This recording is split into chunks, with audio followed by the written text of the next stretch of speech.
जय गुरु जी। शुक्राना गुरु जी का, लख लख शुक्राना। आप सब कैसे हो संगत जी? आज मुझे सुबह सुबह गुरु जी ने कुछ सत्संग याद कराए अमृत वेले में उठते ही। तो मुझे लगता है कि मैंने ये सत्संग ना पहले कभी शेयर ही नहीं किया। तो आज मैं आपके सामने एक बहुत ही प्यारा 6.5-7 साल पुराना सत्संग शेयर करने लगी हूँ। सुनिएगा ध्यान से। गुरुजी मेरे सामने बैठे हैं और गुरुजी ही बुलवाते हैं। सब कुछ गुरुजी दिमाग का ये ताला खोलते हैं और इसमें डाल देते हैं ब्लेसिंग्स और कहते हैं शेयर करो। तो ये सत्संग है जब मैं 50 ईयर की थी, अभी मैं 56 प्लस हूँ। तो उस दिन मेरी एक किताब का विमोचन होना था, मेरी ज़िंदगी बुलबुल, जो कि मैं लिखती थी शायरी, कविताएं और बहुत सारी उसमें गुरुजी के लिए भी कुछ लिखा हुआ, वाहिगुरु जी के लिए भी लिखा, अपने बच्चों के लिए भी लिखा था मैंने। अभी वो किताब मेरे सामने नहीं है, पर उसका जो एक बहुत ही सुंदर टाइटल था वो ये था कि विरासतों में नहीं मिला मुझे कुछ भी, अभी पहचान बनाना मुश्किल है, तेरा उड़ना अभी बाकी है बुलबुल, इन शर्तों पे दुनिया की कभी मत चलना, तेरी उड़ान भरना अभी बाकी है। तो बहुत ही सुंदर वो मेरी किताब थी है। तो उस दिन संगत जी मेरा जन्मदिन था 25 फरवरी को, और एक दिन पहले शिवरात्रि थी 24 फरवरी को। उन दिनों में तो क्या हुआ कि मुझे मेरी ज़िंदगी बुलबुल, जो कि नाम मेरा जो बुलबुल था वो ज़्यादा लोगों को नहीं पता था, क्योंकि मैं इतनी ज़्यादा उस समय फेमस भी नहीं थी और मैं इतने ज़्यादा गुरुजी के सत्संग भी नहीं डालती थी। तो गुरुजी ने मुझे फेमस कर दिया अपने नाम के ज़रिए, जो गुरुजी ने मुझे दिया, गुरुजी की वीरा बुलबुल। तो उस समय मेरे हस्बैंड मुझे कभी कभी प्यार से उन्होंने बुलबुल बोल देते थे, कभी गाना गाते थे कि साथी तेरे नाम एक दिन जीवन कर जाएंगे, बुलबुलों की तरह तू चहकती रहे, इस तरह का वो गाना था। तो जब मेरी किताब का नाम टाइटल जो सिलेक्ट हुआ, मेरी ज़िंदगी बुलबुल, जो कि हमारे जो कवि थे प्रेम भारद्वाज जी, जिन्होंने मेरी बुक को सारा एडिट किया था, उन्होंने भी ये फाइनल किया और सब ने मिलकर हमने ये नाम डिसाइड किया गुरुजी के आगे रख कर इस नाम को।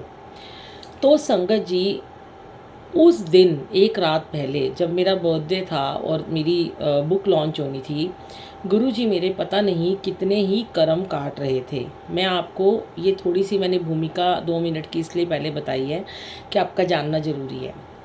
पता नहीं गुरुजी मेरे कितने जन्मों के उस दिन कर्मों को काट रहे थे, मुझे मेरी यात्रा को अपने से जोड़ रहे थे, गुरु नानक देव जी से जोड़ रहे थे, सेवा ले रहे थे। अचानक से क्या हुआ, कुछ हमारी आपस में मेरे हस्बैंड की और मेरी थोड़ी सी मिसअंडरस्टैंडिंग हो गई किसी बात को लेकर। तो अब मैं आपको बता दूं कि जब मैं उन दिनों मुझे बहुत ज़्यादा गुस्सा आता था।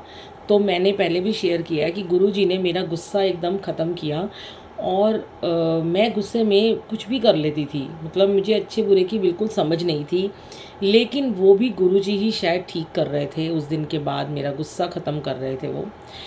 तो उस दिन मैंने क्या किया कि मैं गुस्से में घर से चली गई। शाम को 4 या 5 बजे मैं घर से चली गई और मैंने अपने बच्चों को बोला कि आज मैं बड़े मंदिर जाऊंगी, शिवरात्रि है। 3-4 बजे मैं घर से निकली कि मैं बड़े मंदिर जाऊंगी और उसके बाद मैं बंगला साहब गुरुद्वारे जाऊंगी और मैं वहीं पे रहूंगी पूरी रात, और मैं कल सुबह आऊंगी जब मेरा बर्थडे शुरू होगा। तो मैंने अपने बच्चों से बोला कि बिल्कुल भी मेरे को लेने के लिए मत आना, मैं तुम्हें बता के जा रही हूँ कि मैं कहाँ जा रही हूँ, पर अगर मुझे लेने आओगे तो मैं अपना फ़ोन भी बंद कर दूँगी। मैं इतनी ज़्यादा गुस्से में थी। तो मैं अपना चली गई वहाँ पर बड़े मंदिर, मेट्रो से चली गई, और बहुत लंबी वहाँ पे लाइन लगी हुई थी संगत जी। गुरुजी मेरे प्यारे प्यारे, मेरे महाशिव की शिवरात्रि थी, और मैं उनके साथ अपने दिल की हर बात करना चाहती थी उस दिन। मैं चाहती थी कि मैं रात के 12 बजे जो है वो मैं गुरुजी के साथ ही अपना बर्थडे सेलिब्रेट करूं। तो मैं अंदर से मैं बहुत खुश भी थी और थोड़ी दुखी भी थी कि मेरे बच्चे मेरे साथ नहीं हैं, मेरे हस्बैंड मेरे साथ में नहीं है। पर मैं चलती चली गई, बहुत लंबी लाइनें पार करते हुए। मुझे वहाँ बेर का प्रसाद मिला, बहुत अच्छा लंगर प्रसाद मिला, कॉफ़ी प्रसाद मिला, और मैंने अपना वहाँ पर खूब अच्छा टाइम स्पेंड किया। उस दिन गुरुजी ने मुझे बड़े मंदिर में काफ़ी देर तक बिठाए रखा, और जहाँ जहाँ भी मुझे बैठने का मौका मिला, मुझे कोई जल्दी नहीं थी घर आने की, और मैं आराम से वहाँ पर बैठकर शबद गुरबानी सुनती रही और थोड़ा थोड़ा रोती भी रही। और मैंने कहा, गुरुजी आपकी क्या लीला है कि ये बुक आपने लिखवाई मुझसे, और कल इसका लॉन्च होना है कॉन्स्टिट्यूशन क्लब में, तो इतने सारे लोग आएंगे, और मेरा मूड इतना ख़राब हो गया है। तब मुझे समझ नहीं आ रही थी कि गुरुजी हमारे कभी कभी कैसे कैसे संगत जी हमारे कर्मों को कटवाते हैं। वो हमारे कर्म कटवाने के लिए लीला रचते हैं, और वो कोई ऐसी स्पिरिचुअल जर्नी होती है जो हमारी उस यात्रा को वो अपने तक लेकर जाते हैं, और हमारी ज़िंदगी को एक वो नया मोड़ दे देते हैं कि उस दिन के बाद हमारी लाइफ पूरी जैसे कि चेंज हो जाती है। तो मेरे मन में उस दिन बहुत ज़्यादा सुसाइड थॉट्स भी आ रहे थे कि क्या मैं अभागी हूँ कि मेरा 50वां जन्मदिन, और मैं इतना सबके लिए करती हूँ। क्योंकि उस समय ना संगत जी हम अपने बारे में बहुत सोचते हैं जब हम गुरु जी से ज़्यादा नहीं कनेक्ट हुए होते। तो उन उन दिनों मैं सिर्फ ये सोच रही थी कि भाई ये क्या है कि मतलब मेरा बर्थडे है और मैं अपने बच्चों का बर्थडे इतना अच्छा मनाती हूँ, और मैंने अपने अंकल का 50th बर्थडे इतना अच्छा मनाया। मेरे अंकल का और मेरा 5 ईयर का है मतलब हमारा। तो जब उनका 5 साल पहले मैंने बर्थडे मनाया था, तो मैं सब कुछ गुरुजी से शेयर कर रही थी कि मैंने उनको सरप्राइज़ पार्टी दी थी, और आज मेरा बर्थडे है तो मेरे साथ में कोई भी नहीं है। तो उस समय गुरुजी मुझे बार बार ये एहसास दिला रहे थे, उसी दिन गुरुजी मुझे ये एहसास दिला रहे थे कि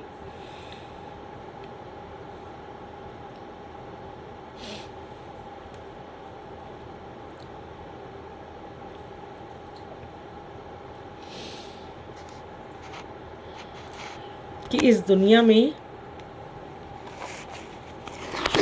सॉरी संगत जी,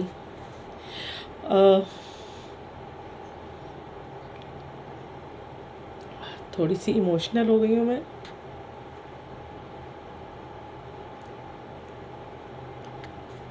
पर आज मुझे कोई भी दुख नहीं है इस बात का। उस समय गुरुजी मुझे एहसास दिला रहे थे कि मैं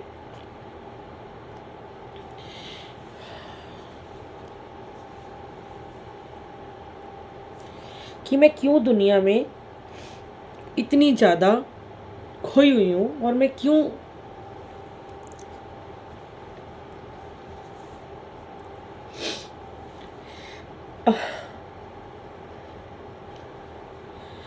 मैं अपने रिश्ते नातों में इतनी ज़्यादा उलझ के रह गई हूँ। वो गुरुजी मुझे उस समय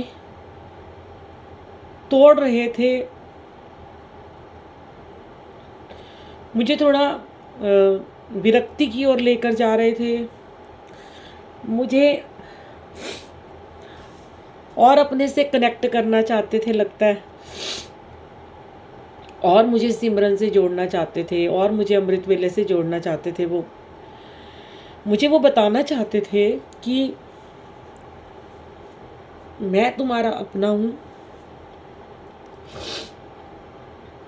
ये सब भी तुम्हारे अपने हैं, पर इनके साथ बहुत ज़्यादा तुम्हें मोह ममता नहीं रखना।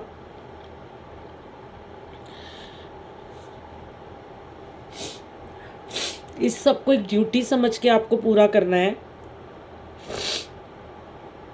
क्योंकि तुम इस जीवन में आए हो, ये कर्मास हैं, तुम्हें काटने हैं। और पति, बच्चे, फैमिली, पड़ोसी, रिश्तेदार, फ्रेंड्स, ये सब जो होते हैं ना, ये सब बस हमारे इस मनुष्य जीवन के, जब तक हमारा जन्म इस दुनिया में रहता है तब तक वो हमारे साथ रहते हैं। उसके बाद रुला दिया आज गुरुजी ने, पता नहीं, मैंने तो सोचा नहीं था कि मैं ऐसे रोऊंगी। बड़े अच्छे से मैं बैठी थी, अच्छे मूड से, वो कहते हैं कि जब हम कोई सत्संग सुनाते हैं ना संगत जी, तब हमारा कनेक्शन होता है गुरु जी के साथ में। ये वाकई में होता है और ये बिल्कुल सच है ये बात कि हम कनेक्ट हो रहे होते हैं। और जब कई लोग मुझे कहते हैं ना कि आंटी ऐसे लगता है कि गुरुजी बोल रहे हैं, तो वाकई में उस समय शायद हमारी जिह्वा पे गुरुजी विराजमान होते हैं। तो संगत जी आप ये मत समझना कि मैं कोई बहुत दुखी हूँ।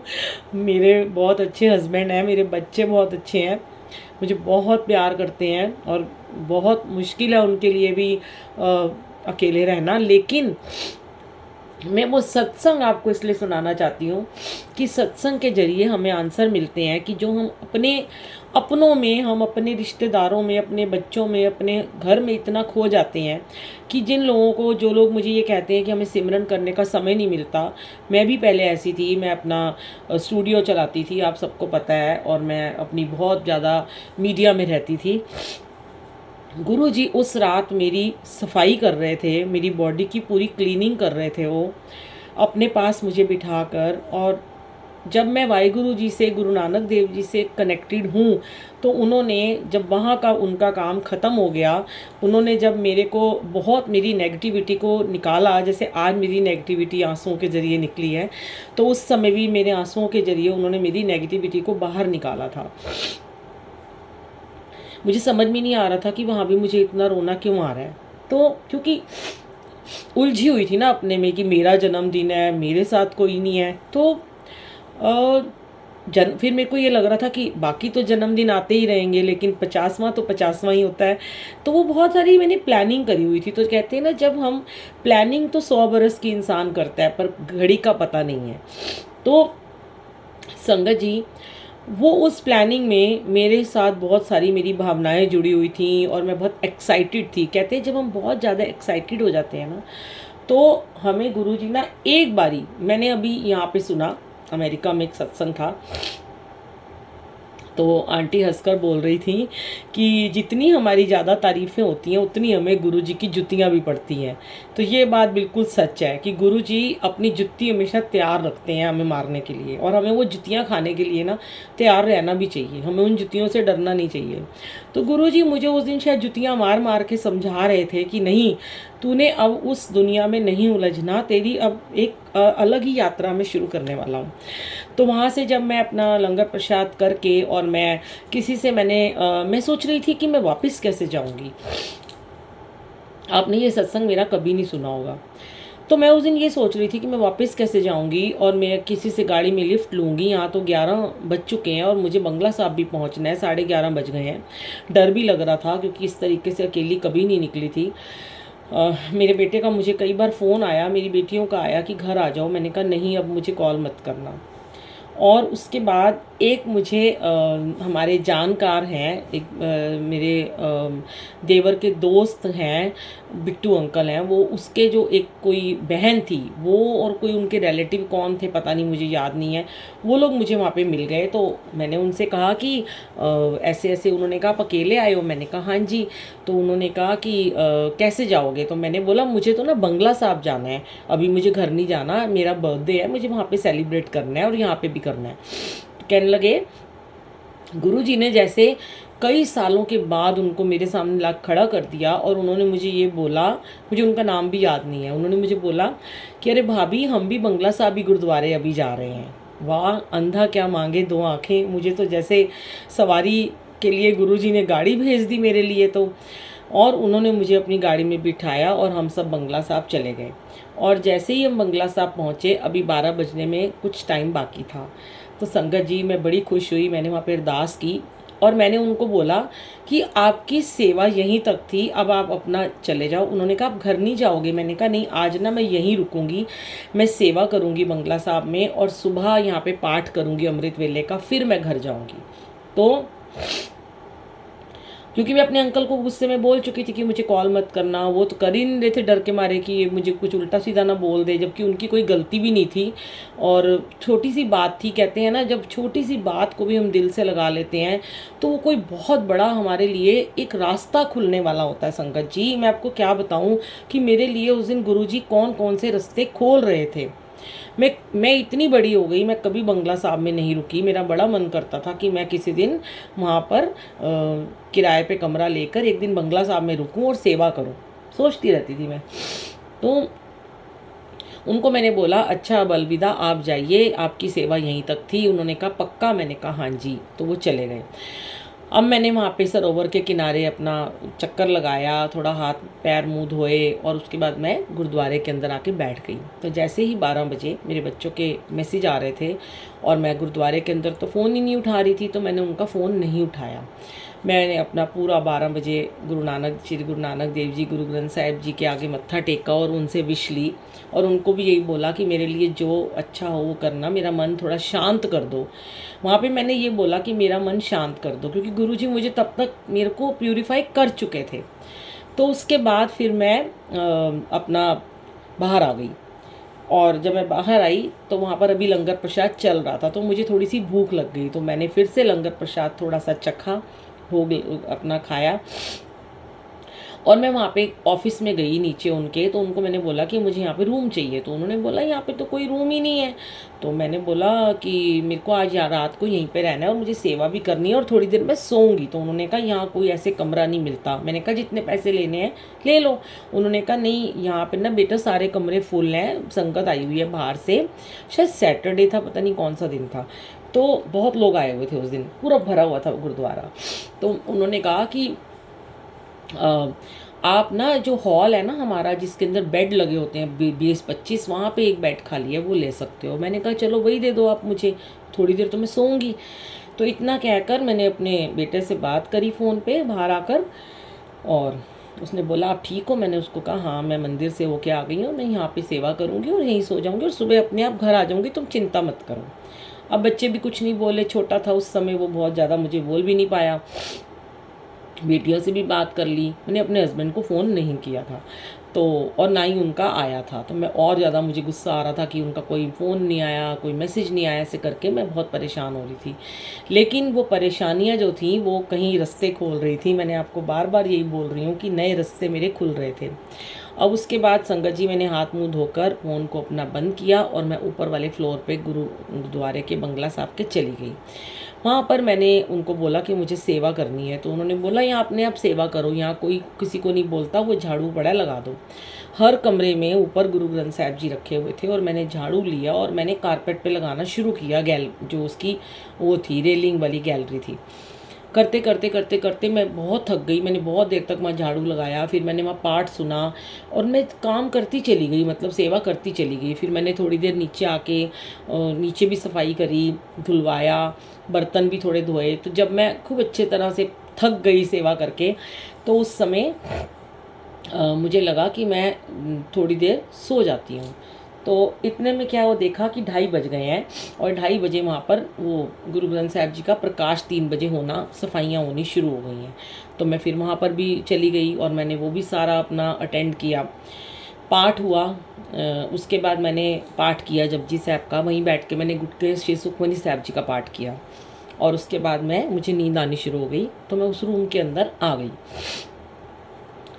मैंने बड़ा शुक्राना किया, मेरा मन अब बहुत ज़्यादा शांत हो चुका था। अब मुझे ऐसे लग रहा था उस दिन कि अब मेरा बर्थडे मने ना मने, कोई केक लाए ना लाए, मेरी बुक लॉन्च हो ना हो, मुझे कोई फ़र्क नहीं पड़ता।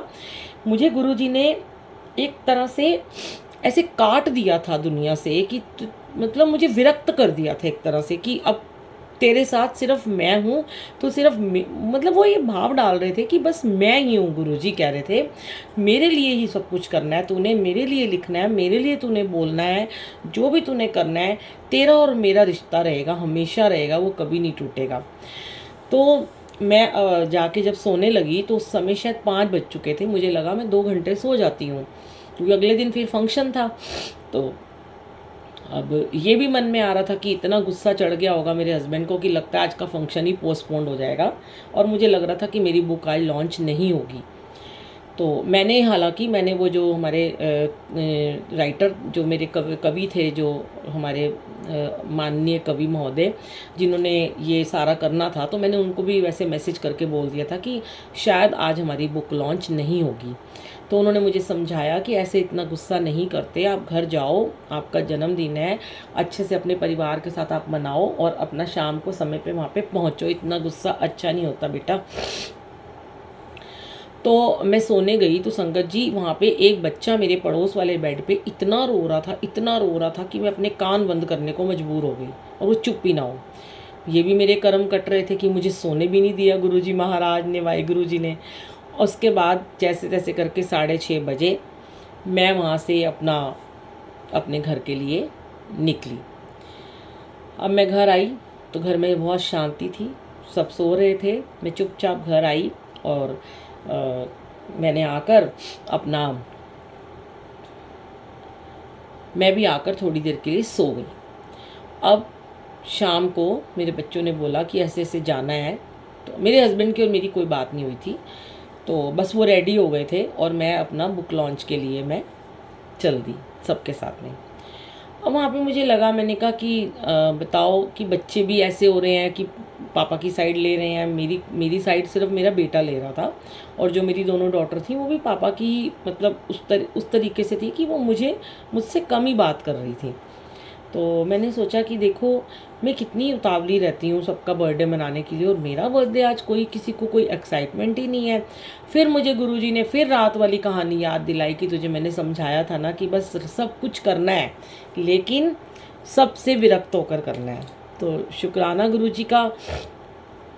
फिर मेरी बुक लॉन्च हुई, बड़े अच्छे अच्छे वहाँ पे माननीय लोग आए, शंकर सानी जी आए जिन्होंने, और बड़े सारे कुछ आए, सुप्रीडेंट आए, तिहाड़ जेल के भी आए, और बड़े सारे लोग थे जिनको बुलाया गया था। हमारे कवि महोदय भी आए जिन्होंने मेरी बुक लॉन्च करी, और बहुत हमारे फ्रेंड्स भी आए जिन्होंने बहुत सारी विशेज़ दी मुझे। और 250 किताबें मेरे हस्बैंड ने बनवाई, मेरे हस्बैंड ने ही थी मेरे देवर के साथ मिलके, छपवाई भी उन्होंने थी, उन्हीं को इतना शौक़ था, वही मुझे कहते थे कि तू ये बुक लॉन्च कर। और एक हमारा लड़का था अनमोल, हमारे यहाँ काम करता था, वो मेरी डॉटर के यहाँ काम करता है अब, छोटी वाली के यहाँ। सबसे ज़्यादा इंस्पिरेशन उसने मुझे दी थी बुक लिखने के लिए। और मेरे हस्बैंड बहुत मुझे अप्रिशिएट करते थे कि तेरा बहुत अच्छी तू कविताएं लिखती है, बहुत अच्छी तू शायरी करती है। पर मेरे को कहीं ना कहीं उस दिन मेरी ज़िंदगी की असली शुरुआत होनी थी संगत जी। उस दिन के बाद मैंने कभी भी पीछे मुड़कर नहीं देखा। बुक लॉन्च हो गई, सब हो गया, तारीफ़ें होने लगी, सब कुछ होने लगा, लेकिन जो मेरी ज़िंदगी बुलबुल थी वो गुरुजी की ज़िंदगी बुलबुल बन गई उस दिन के बाद। और उस दिन के बाद गुरुजी ने इस नाम को इतना फेमस कर दिया कि फिर मेरा तुरंत ही उन्होंने यूट्यूब चैनल बनवा दिया, और उस पर बुलबुल आंटी सत्संग के नाम से सत्संग मैं शेयर करने लगी। मैंने अपनी कभी भी वहाँ पे मैंने फेस नहीं दिखाया था। 3 साल तक मैं अपना बिना फेस दिखाए, 4 साल मैं सिर्फ रिकॉर्डिंग करती थी अपनी ऑडियो की, और सत्संग लिखती थी, और रात को 12 बजे गुरुजी के रूम में बैठ के मैं रिकॉर्डिंग करती थी जब सब सो जाते थे, जब कोई बिल्कुल भी बसेस की, टैक्सी की, कोई भी व्हीकल की आवाज़ नहीं आती थी। तो उस समय सिर्फ गुरुजी बैठे होते थे और मैं बोलती थी। और मैंने जाने कितनी किताबें लिख डाली गुरुजी के लिए, कितनी चीज़ें, मुझे कुछ इतना याद भी नहीं है, बस 60 पेज की तो मैं बुक लिख चुकी हूँ। हिम्मत नहीं हुई दोबारा लिखने की, थक जाती थी, बीच में सेवा मिलनी शुरू हो गई थी। धीरे धीरे फिर आप सबको पता है कि गुरुजी ने मेरे काम छुड़वा के मुझे सेवा में लगाना शुरू कर दिया, और गुरुजी के साथ मेरी यात्रा इतनी सुंदर, इतनी सुखद हो गई कि जब मुझे गुरुजी ने वो रास्ते दिखाए, जब मेरे रास्तों के सारे कांटे साफ करके उन्होंने फूल बिछाए उस रास्ते के ऊपर, और मुझे समझाया कि दुनिया में भी रहना है और गृहस्थी में रह के ही कैसे तुमने सिमरन को बढ़ाना है, गृहस्थी को भी देखना है और अपनी पूजा पाठ को नहीं छोड़ना। तो इसीलिए संगत जी मैं आपसे एक ही अरदास करूँगी, एक ही विनती करना चाहूँगी कि अपनी गृहस्थी में रहते हुए, गुरु जी को इसीलिए रसिक बैरागी गुरु कहा गया है, बैराग में भी रहो, रस में भी डूबे रहो, गृहस्थी में भी रहो, और अपने सिमरन को जरूर, जाप को जरूर बढ़ाते रहो, क्योंकि गृहस्थी को त्याग कर तो हम कभी भी प्रभु को नहीं पा सकते। ये बिल्कुल सच है संगत जी। गृहस्थ जीवन में ही हम प्रभु की प्राप्ति कर सकते हैं, अपने बच्चों की सेवा, अपने पति की सेवा, अपने घर की सेवा करते हुए। रमना नहीं है, मोह में नहीं फंसना, बस सेवा करनी है और उस सेवा को ये समझ के करना है कि गुरु की सेवा कर रहे हैं और अपने गुरु जी की सेवा करनी है और सिमरन को बढ़ाना है, मंत्र जाप को बढ़ाना है, तो शक्तियाँ अपने आप आपके अंदर आनी शुरू हो जाती हैं संगत जी। जब हम किसी भी शक्ति को आमंत्रित करते हैं, अपने अंदर लाने के लिए हम उनको आमंत्रित करते हैं, तो हमारे अंदर वो शक्तियाँ विराजमान हो जाती हैं और हम दुनिया को वो पॉजिटिविटी, वो प्योरिटी, वो अच्छाइयाँ, वो सब दे सकते हैं, वो आईना दिखा सकते हैं जो हमें कभी परमात्मा ने दिखाया। थैंक यू गुरुजी, आज ये वाला सत्संग सुनवाने के लिए। मैं खुद थोड़ी इमोशनल हो गई थी, पर मेरा इरादा कोई भी किसी को हर्ट करने का नहीं था। मैं फिर कहूँगी, हमारा गुरुजी ने ये जो परिवार दिया है, मेरा परिवार, मेरे अंकल, मेरे बच्चे, मेरा गुरु परिवार बहुत सुंदर है, बहुत अच्छा है, मुझे इतना प्यार करते हैं। और अगर कुछ हुआ भी है तो वो सब उनकी मर्ज़ी से हुआ है। मैंने आपको बताया कि वो रास्ते चेंज करने के लिए, डेस्टिनी चेंज करने के लिए गुरुजी लीला रचते हैं। जय गुरुजी, शुक्राना।